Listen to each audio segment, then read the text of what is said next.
In a moment, you will hear James Stewart as the six-shooter, just one of the many great stars brought to you on Sundays on NBC.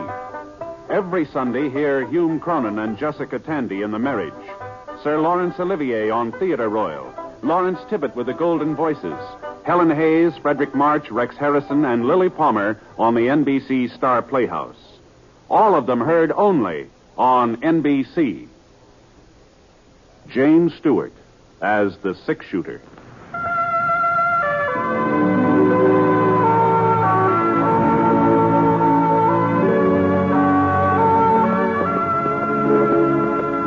The man in the saddle is angular and long-legged. His skin is sun-dyed brown. The gun in his holster is gray steel and rainbow mother of pearl, its handle unmarked. People call them both the six-shooter.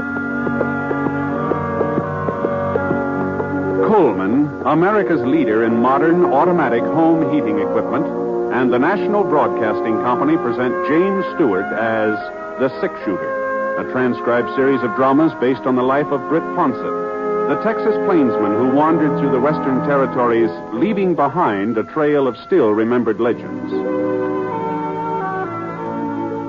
Now, in just a moment, immediately following this important announcement, you'll hear Act One of The Six-Shooter.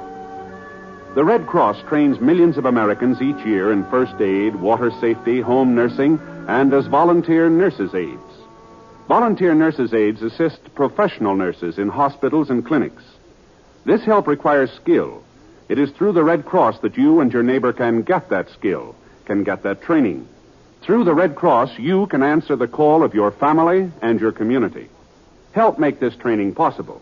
Give through the American Red Cross Fund. Now, Act One of The Six-Shooter, starring James Stewart. The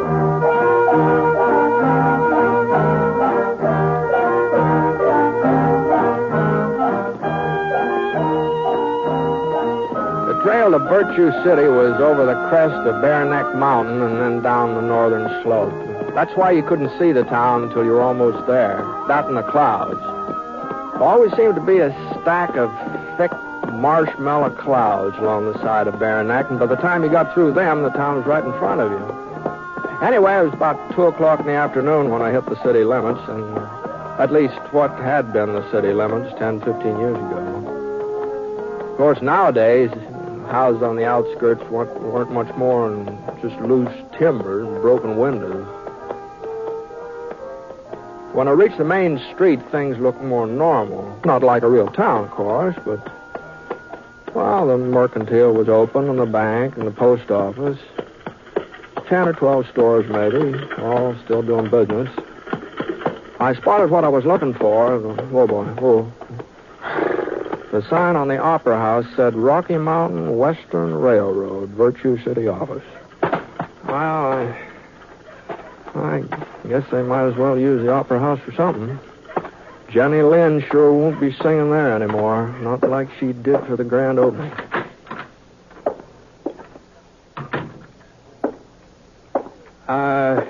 Howdy. Afternoon. Excuse me. Oh, sure. Mind handing me that box? That one there on the desk. Oh, this one, yeah. Yeah, I want to put these papers in it. Yeah, thanks. You're cleaning out the office, That's huh? right. I see. Yes. Moving to another place. Yeah. Well, I guess there's plenty of vacancies in Virtue City, isn't there? There'll soon be one more. Oh, wait a minute. What? You leaving town? I sure am, mister. In 3 weeks. That's what I wasted here. 3 weeks. Well, I'm not wasting any more time. Tomorrow night, that's the deadline. Then I take the stage. Virtue City doesn't deserve a railroad, and they're not getting one. Well, what's on your mind? Well, under the circumstances, I'm not exactly sure. That's no surprise. Nobody's sure of anything around here. No, what I mean is I was figuring on signing up with the railroad. I've laid track before, and I thought that I heard the new line was going through Virtue City. You heard wrong, mister. Uh-huh. Well, I'm sorry to have troubled you. There's other folks who should be sorry. Gave me their word. Said they'd have the right of way free and clear. Ought to sue 'em. That's what we ought to do.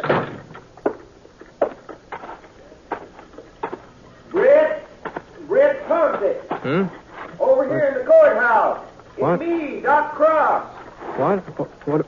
Oh, hello, Doc. Come on in. I say come on in. Oh, well, sure.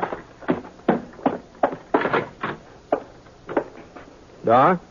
Second office, Britt, on your right. Oh, say, I didn't know you were still living on what?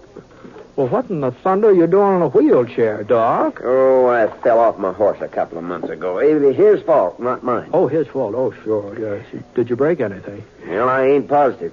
I had to send for Doc Sampson over to Watsonville. He says I broke my leg. Old butcher. Don't think he'd know a broken leg from a floating kidney. If you ask me, he's keeping me off my feet so he'll get a crack at all my patients. Oh, well, Doc could do you good. Get a little rest. Maybe. Hey, sit down, Britt. Sit down. Thanks. Well, I was kind of surprised to see the courthouse still open. I thought they'd moved the county seat over to Fort Gray. Politicians. Yeah, those people in Fort Gray bribed the legislature. That's what they did. But we'll get the county seat back again. Just you wait and see. Meantime, we're using the courthouse for a city hall. I guess we got just about the fanciest city hall west of Denver. Yeah, I wouldn't be surprised. I'm the mayor now, Britt. Oh, Yes, wow. sir. Good for you. What about you? What brought you to Virtue City after all this time? I hope you ain't just passing through. No, I'm afraid so, Doc. I was aiming to sign up at the railroad, but since they ain't coming this way... Not coming this way, but who told you that? Well, that fellow over at the Opera House. Oh, that's Nelson. Thad Nelson. Don't pay no attention to him. Well, he works for the railroad, doesn't he? Well, yes, he does. But he ain't never wanted the line to go through Virtue City anyhow. He'd rather it went by way of Watsonville. If you ask me, Watsonville is paying him off. Oh? That's the reason he's been looking for an excuse to get out of our contract. He figures this trouble with Annie will let him off the hook. Annie?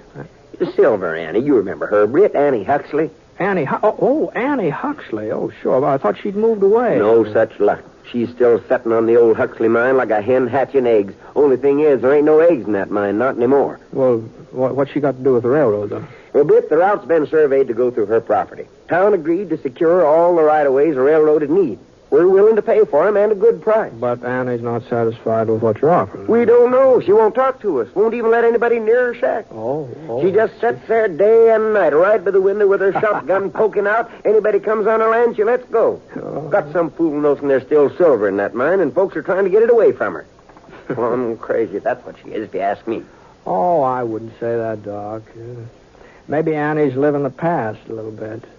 She's got quite a past to live in, too, you know. Gee whiz, I remember about her wedding to Sin Huxley. About how he put down a street of silver dollars all around the church. You remember that? Yes, well, that's beside the point. I sent for Clyde Huxley. Clyde? Yeah, he's a relative of Sin's, a distant cousin or something like that, but a relative. We had to pay his fare all the way out from Chicago. Mm-hmm. He's seen Annie yet? That's where he is right now, and he'll straighten her out.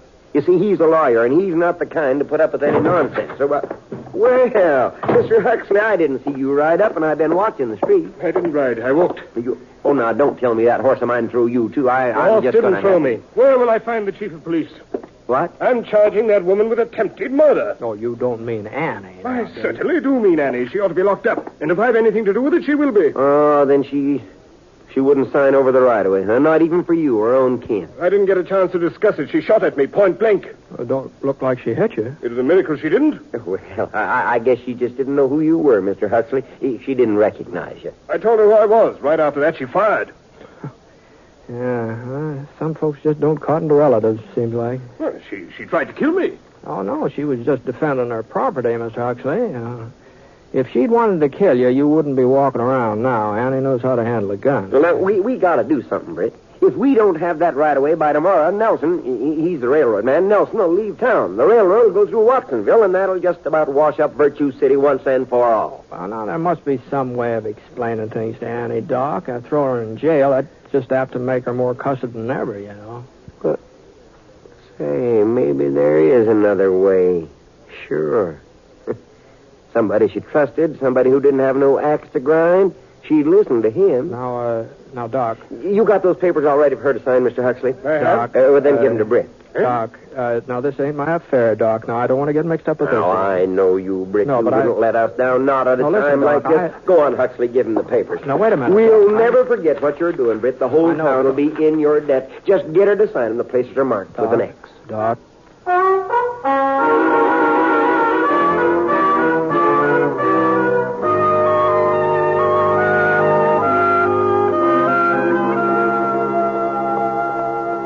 The next thing I knew, I was riding up to the Huxley mine. Annie's shack was next to the main shaft, about 100 yards off the road. I slid down out of the saddle and tried the gate. Holy smokes. Padlock big enough to protect the Denver Mint was chained around the post. Well, I had nothing else to do but climb over the fence. Getting on toward dusk. Now, I didn't know whether to sneak up on Annie unawares or just walk up to the front door in plain sight and take my chances. While I was making up my mind, I flattened down behind a pile of wooden boxes. Wow. At least one thing was certain. I wasn't going to sneak up on her unawares. Go on. Beat it. Next time I won't miss. I'll put that thing down, Annie, or I'll shoot it out of your hands. Well, who's off there? Who is that? Britt Ponsett. Brent? That's right. I'm on a nose. None of the flea-bitten skunks from around here would have nerve enough to talk to me that way. All right, I'm coming in, Annie. I guess there's no stopping you. Not that I believe you'd ever try to shoot this gun out of my hand, Britt, no matter what you say. Well, that makes us even, man. I don't believe you would aim it at me either. How are things, Annie? Well, not too bad. Not too bad. To close that door, will you? Sure. Fact of the matter is, Britt, I've been working the southern shaft lately. Found a vein that looks real promising. One of these days, the Huxley will be going full force again. Mm-hmm. Now, Annie, you don't really believe that. Why, of course I believe it. Why shouldn't I? We took $250,000 out of this mine, Sin and me, and there's plenty more. It's just a question of finding it. Here, you want some coffee? Yeah, thanks. Now, these hills have been worked dry, Annie. There's no silver in them, not anymore. And that's why I came up to talk to you. Here. Drink your coffee. Thanks. It's about the right of way for the railroad. You're just wasting your breath. No, but Doc Cross said you didn't know anything about the railroad, that nobody had been able to explain it to you. Oh, nobody had to explain it. There's nothing goes on in Virtue City that I don't get wind of. I ain't lived here 35 years for nothing. Doc says the town needs the railroad, needs it bad. Why, I got no objection to a railroad into Virtue City. Probably need it myself to haul the ore out when I strike a rich vein. But the line don't have to go through my property. Mm-hmm. A mountain country like this, railroads don't have much choice. I asked Doc Cross. The only other route would cost a whole lot more money, more than the Rocky Mountain Western's willing to pay. Well, that ain't my problem. All I care about is the Huxley. And they not laying any tracks across it. All right, Annie. All right. That's the way you feel. Thanks for the coffee. Oh, I guess maybe I ought to warn you. Your cousin's talking about putting you in jail. Huh. He ain't my cousin. He's Sin, and Sin never had no use for him neither. Well, whoever he is, he's And as for putting me in jail, he'll have to find somebody to come out here and arrest me first. From what I've seen of him this afternoon, there ain't much chance. There she is. Hey! Give me that gun, Annie. Don't make no trouble. Oh, what's going on here, Huxley? I told you I was going to swear out a warrant for arrest. Thanks to you, the sheriff was able to serve it. Rick Ponsett! Oh, wait a minute. Of all the low-down mean... Annie? Keeping me occupied so No, they no, could sneak in here. Why? Come on, Annie, let's go. Listen, Annie, I can swear I've to you done enough listening to you already. Take your hands off me, Sheriff. I ain't one of the girls from Crawford's saloon. I'm Silver Annie Huxley. And when I go to jail, I go under my own power.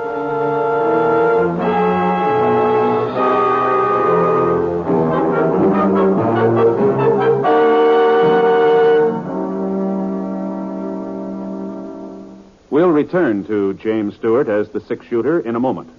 First, a word from Coleman, America's leader in modern automatic home heating equipment. When winter comes, does your house shrink like this? Well, I guess it's time to close off the 2 back rooms. There's just no way to heat them. Don't deprive yourself of valuable living space.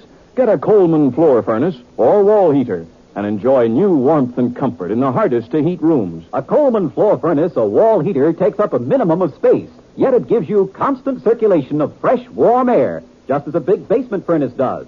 You'll be snug and comfortable all winter long. And if you're interested in economy as well as comfort, listen to this. Coleman floor furnaces and wall heaters are low in price, low in operating cost, because Coleman gives you maximum heat from the fuel you use, either gas or LP gas. See your Coleman dealer tomorrow. You'll find his name and address in your telephone directory.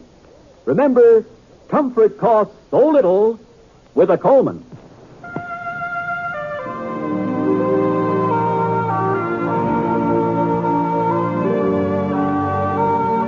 Now, Act 2 of The Six-Shooter, starring James Stewart as Britt Fawcett.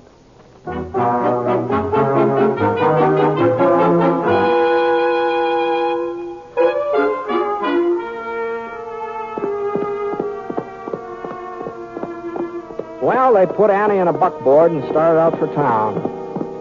I rode alongside for half a mile or so and tried to tell her I wasn't part of getting her arrested, but she wasn't listening. So I gave Scarry's head. It was about 9 o'clock when I got back to Virtue City. The place looked even stranger by night than by day.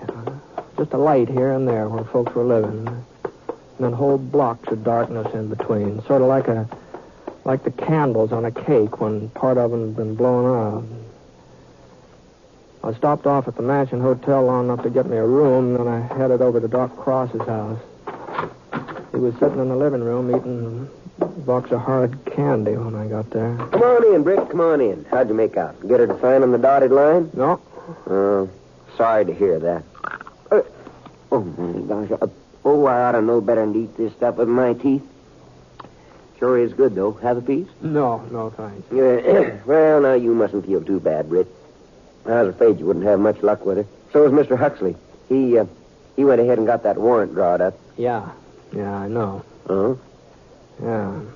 I was there when the sheriff arrested her.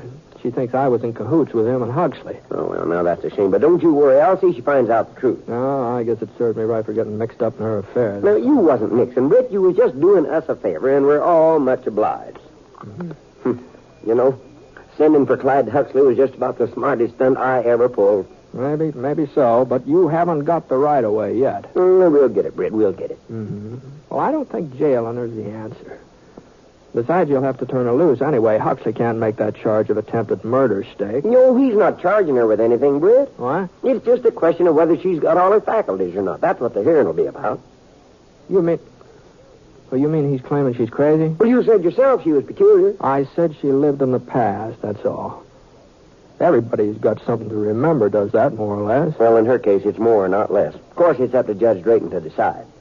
Well, hasn't there got to be medical testimony and a sanity hearing? Yeah. Huxley subpoenaed me this evening. Now, doggone it, Doc, now. This just isn't right. Huxley's her only relative. He looked up our state law. It says the nearest relative can demand a sanity hearing if there's sufficient cause. You take that mine away from her, you'll break her heart. Now, wait a minute, Britt. You said yourself this wasn't none of your business, that you were sorry you mixed into it. Sure, but it just looks like I got mixed up in it. All right, good night, Doc. I'll see you later.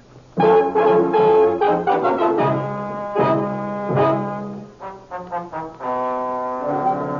Mrs. Huxley, I want to get this clear. You admit firing a shotgun at various people who've approached your place of residence at various times. I've shot at people trying to get into the Huxley mine, if that's what you mean. That's right. Now, how often has this occurred? As often as they tried it. Yeah, now, order. Now, you come to order. It's a very serious matter. Now, let's see, yes. Surely you must admit this behavior of yours isn't exactly normal? It's normal for me. Now, order. What I mean is, the average person doesn't use firearms on harmless visitors. The average person don't own the Huxley mine. I do. Yeah. Your Honor. Go ahead, Mr. Huxley. This is the crux of my poor cousin's delusion. This feeling of hers that the Huxley mine is of some great value, that it still contains silver, when we all know that it's worthless. And just how do you know that? You proved it to us. For 10 years you've lived there and searched the shafts every day. Have you found silver? Even a trace of it? No, I ain't. You see, Your Honor. If that makes me crazy, then Sin must have really been out of his head. He spent 12 years prospecting that mine before he made his first strike. I still got 2 years to go before I'll be even with him. Yes, but there was silver there then. There is now. Your Honor. I'm sorry, Mrs. Huxley, but after what Doc Cross said and then what you yourself say, well, I'm afraid that the law allows me no alternative but to... Excuse me, Your Honor. Now, see here. We're not going to have any more interruptions. Who is that man, Doc? Rip Ponson. Ponson, the six-shooter? Yes, but now don't you let him talk to Well, if there's something you wish to say, Mr. Ponson, this here court will be happy to hear you. Oh, thanks, Judge. I've been listening to this hearing, and like Mr. Huxley says, it all seems to hinge on whether or not there's any silver in the Huxley mine. What I mean is, if there was silver, then Annie's actions wouldn't seem so strange, would they? No, I suppose not. She'd be protecting a valuable piece of land. But... Yeah, well, now, I think maybe you ought to see this report here.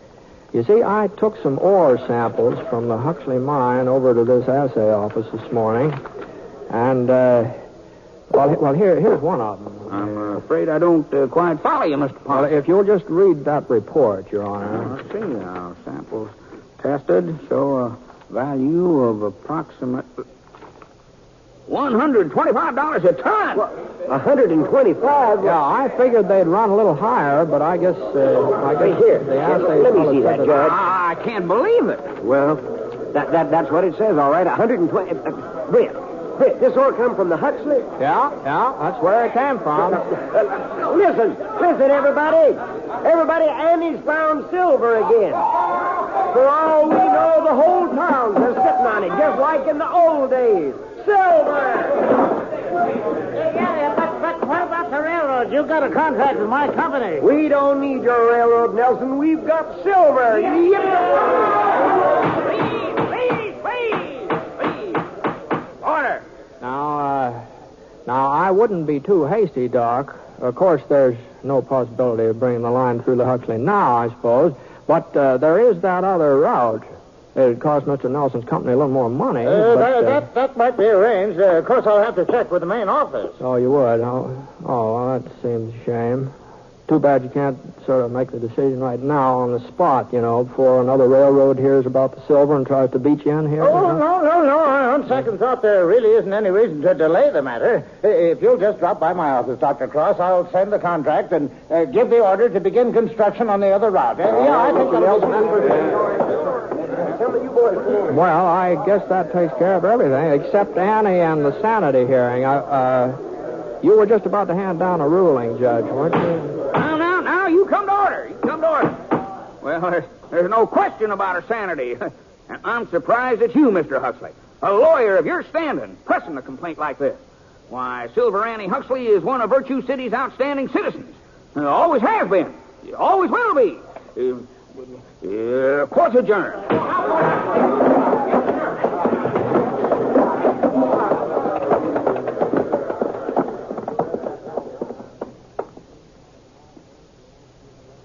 Well, inside of 5 minutes, the only people left in that courtroom were me and Annie. The funny thing, she was the only person who hadn't been excited about the silver. She just kind of stared at me without budging. And then the corners of her lips sort of wrinkled up into a smile. Britt Ponson? Yes, ma'am. You better get out of town before they find out. They'd tar and feather you for sure. Well, what are you talking about, Annie? Why, you think I didn't recognize that piece of ore? I ought to.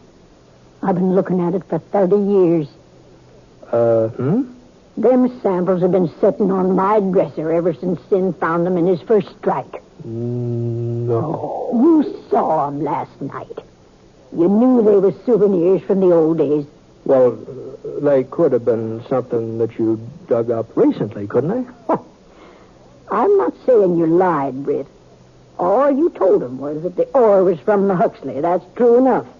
It's just a good thing they didn't ask you when. Yes, I guess it is. Yeah. Well, anybody can make a mistake, you know. You knew what you were doing. And you knew the railroad would be coming through the other route before they got wise. No, I wouldn't exactly say that, but under the circumstances, I kind of think maybe I'd better leave town. Don't you think that would be... So long, Annie. Wait a minute, Britt. I want to thank you. Oh, well, nothing to thank me for, Annie. It just looks like I can't tell old ore samples from fresh ones. That's all.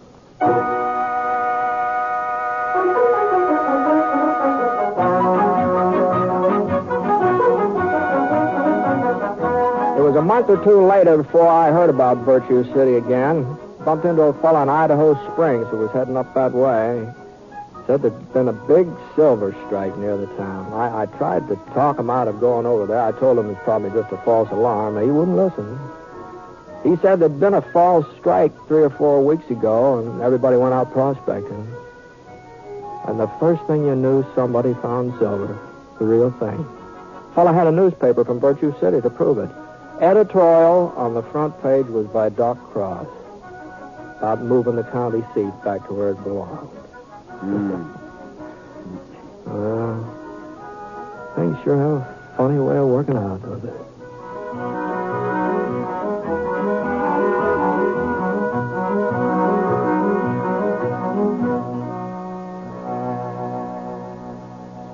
Here's a tip for more great dramatic entertainment each week on the NBC Radio Network.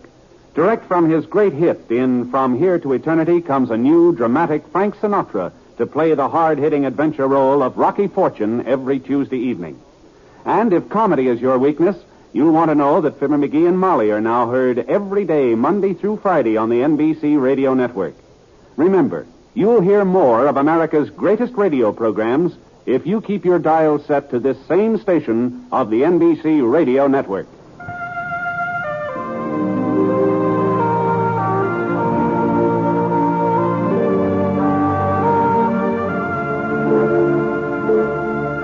Coleman, America's leader in modern automatic home heating equipment, and the National Broadcasting Company have presented James Stewart as the six-shooter. Mr. Stewart may currently be seen in the Universal International picture Thunder Bay.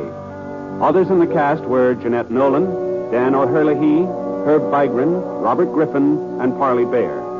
The Six-Shooter is an NBC Radio Network production in association with Review Productions and is based on a character created by Frank Burt, and the transcribed story is written by him. Special music was by Basil Adlam, and the entire production is under the direction of Jack Johnstone. All characters and incidents were fictitious, and any resemblance to actual characters or incidents is purely coincidental. Hal Gibney speaking.